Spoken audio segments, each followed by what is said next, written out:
Bonjour mesdames et messieurs et bienvenue dans ces 5 minutes d'information. Le Premier ministre a rencontré hier Tony Blair qui est à Abidjan en visite de travail. L'ancien Premier ministre britannique est désormais à la tête d'une fondation. Amadou Coulibaly et lui ont signé hier une lettre d'intention dans l'optique de la création d'emplois dans les secteurs du coton et de l'anacarde. Selon le chef du gouvernement ivoirien, il s'agit d'une bonne opportunité de créer des emplois. Gabriel Zani. Tony Blair, l'ancien Premier ministre britannique, était à Abidjan avec un objectif affiché, investir en Côte d'Ivoire. Selon les besoins du gouvernement, son investissement est orienté vers les secteurs du coton et de l'anacarde. À cet effet, il a signé avec Amadou Coulibaly, le Premier ministre ivoirien, une lettre d'intention. Ici, nous allons travailler avec le gouvernement dans deux secteurs, le secteur de la transformation d'anacarde et puis aussi le secteur textile. Il reste le défi des créations d'emplois et pour ça, il faut avoir la transformation des industries. Une lettre d'intention que le Premier ministre ivoirien veut voir très vite transformée en convention. Il est évident que pour créer d'autres emplois et pour capter la valeur ajoutée, que nous devons donc aller au stade de la transformation. L'idée de cette collaboration, c'est de créer des unités de transformation sur place. Alors, une visite de terrain pour mieux cerner le projet. Sotra Passi, à Yopougon, zone industrielle. Dans cette unité de transformation de l'anacarde, tout se fait sur le site, le décortiquage, le conditionnement, le tri et l'emballage. Si on peut augmenter les possibilités de transformation dans le secteur d'anacarde, on peut donner beaucoup plus d'emplois pour le peuple de Côte d'Ivoire. C'est pour voir ce qu'on peut faire dans l'avenir qu'on est ici aujourd'hui. Dans le fond, créer des unités de transformation équivaut à créer de l'emploi pour les jeunes demandeurs. Sotra Passi emploie 641 personnes, dont 600 sont des femmes. Après cette visite, en voyant tout ce personnel, toute cette main-d'œuvre donc en train de travailler, ça renforce donc la conviction que nous sommes dans la bonne direction avec la décision prise par le chef de l'État de transformer nos matières premières. Plusieurs unités industrielles de l'anacarde et du coton doivent naître de la coopération gouvernement ivoirien Fondation Tony Blair. Le coton est très porteur pour le pays. L'anacarde l'est aussi, avec une production de près de 700 000 tonnes pour la campagne 2017. Les services d'enquête et d'investigation de la Direction générale des impôts viennent de saisir des marchandises non déclarées aux autorités fiscales.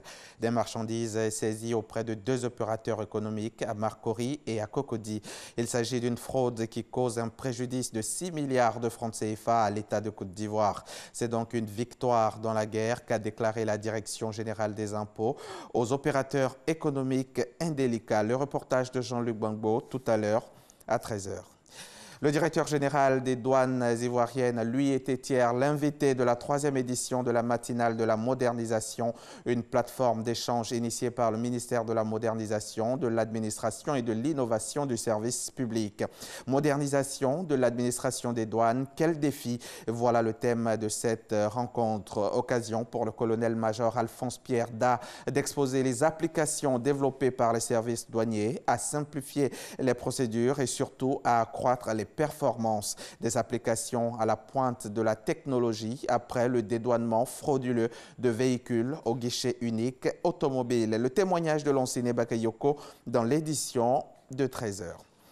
En Espagne, le gouvernement de Mariano Rajoy vit sans doute ces dernières heures. Une majorité semble s'être dégagée au Parlement pour voter ce vendredi 1er juin la motion de censure déposée par les socialistes. Une initiative prise après que la Haute Cour de justice a condamné plusieurs hauts cadres du Parti populaire à de lourdes peines dans le cadre de l'affaire Gürtel, un système de corruption généralisé.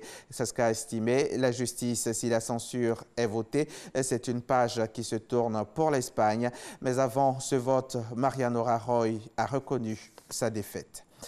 Il est très rare que le Canada montre les dents aux États-Unis. Le Canada vient pourtant de répliquer à son tour, après le Mexique, à la décision du gouvernement américain d'imposer 25% de droits sur l'acier importé de ce pays et 10% sur l'aluminium. Le Premier ministre Justin Trudeau dénonce ces tarifs inacceptables de la part de son plus proche partenaire commercial et annonce à son tour des mesures protectionnistes frappant l'acier et l'aluminium américain, ainsi qu'une foule d'autres autres produits courants fabriqués aux États-Unis dès le 1er juillet prochain.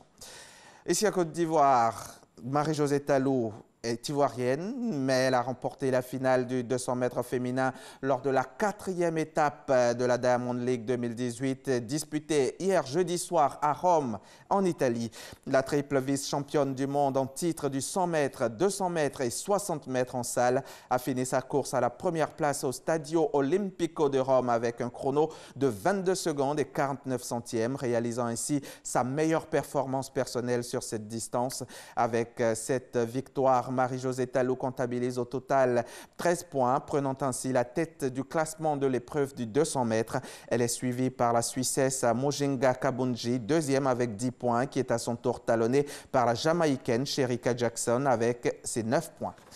Et voilà, c'est la fin de ce flash d'information. Merci de l'avoir suivi. Je vous retrouve tout à l'heure à 13h pour le point complet de l'actualité.